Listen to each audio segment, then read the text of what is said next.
It starts quietly. No one notices at first. You're years old, staring into the eyes of a parent who is falling apart. Maybe it's addiction. Maybe it's anger.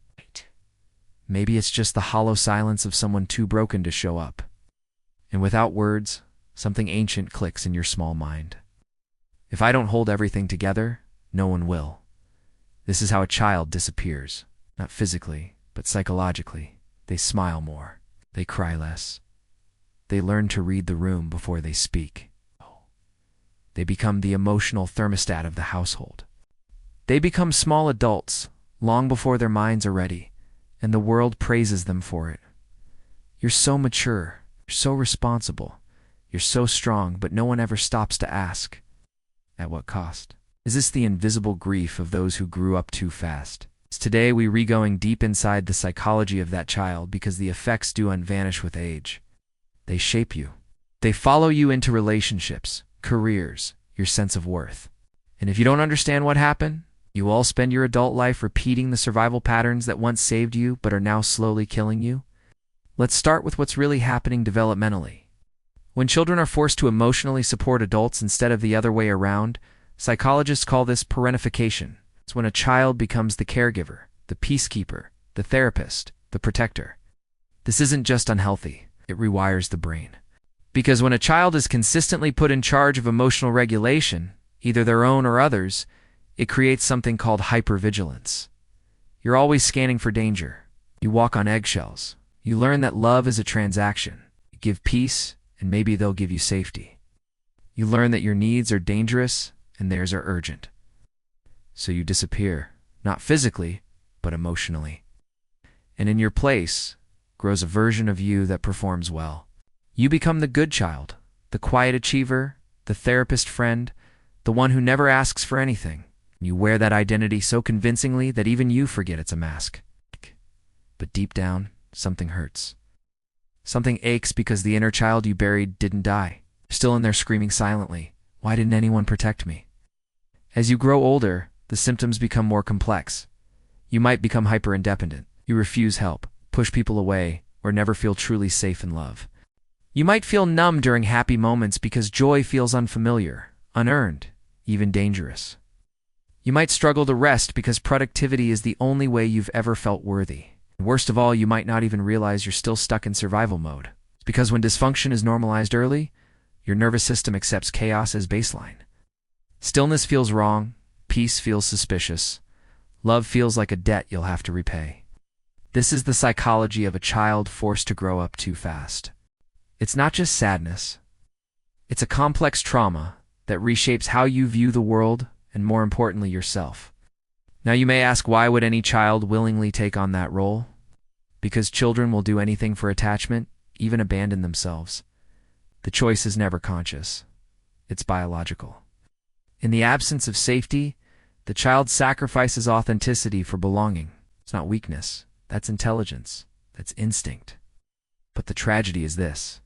What saved you then imprisons you now. So many of us are walking around as high-functioning adults with deeply neglected inner children pulling the strings.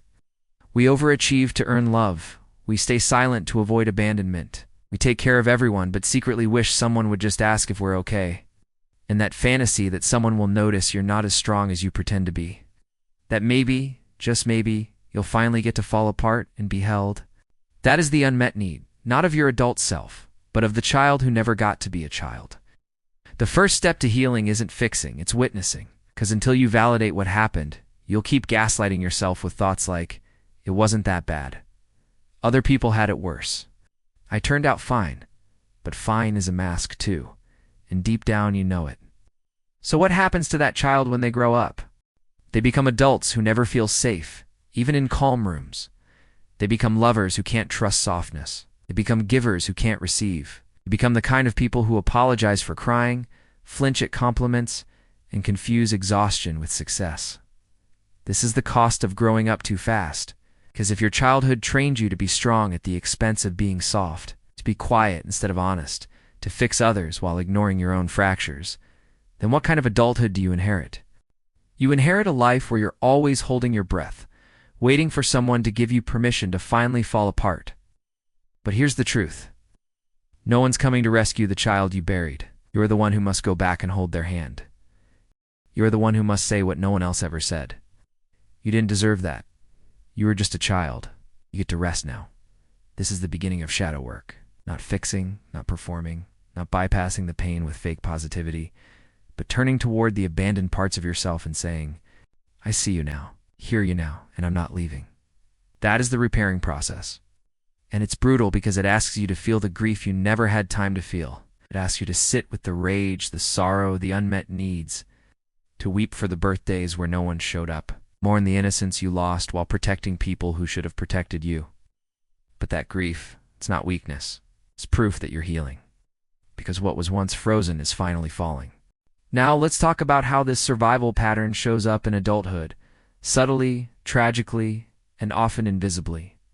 You might become a therapist in all your friendships, but never let anyone truly see you.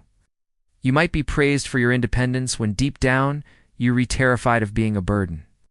You might be in relationships where you overfunction, always fixing, managing, over-explaining, and wondering why you feel resentful. You might struggle with boundaries because saying no still feels like betrayal. These are not personality traits. They're coping strategies, learned, conditioned, and the good news, unlearnable. But only when you stop idolizing your strength and start honoring your wounds. One of the most powerful things you can do is ask your inner child, what did I need back then that I never got? You may hear answers like, I needed someone to tell me it wasn't my fault. I needed someone to ask how I was doing. I needed to play, rest, and laugh without fear. And slowly, very slowly, you begin to give those things to yourself. Not to fix your past, but to stop reliving it. This is how you stop seeking parents in your partners. This is how you stop mistaking anxiety for intuition. It's how you stop running from the child you were and the self you re-becoming. Carl Jung once said, there is no coming to consciousness without pain. People will do anything, no matter how absurd, to avoid facing their own soul. But shadow work demands that we face it. All of it. The neglected, the ashamed, the scared, the angry. Because healing isn't about becoming someone new. It's about remembering who you were before the world told you who to be. So if you're someone who grew up too fast, know this.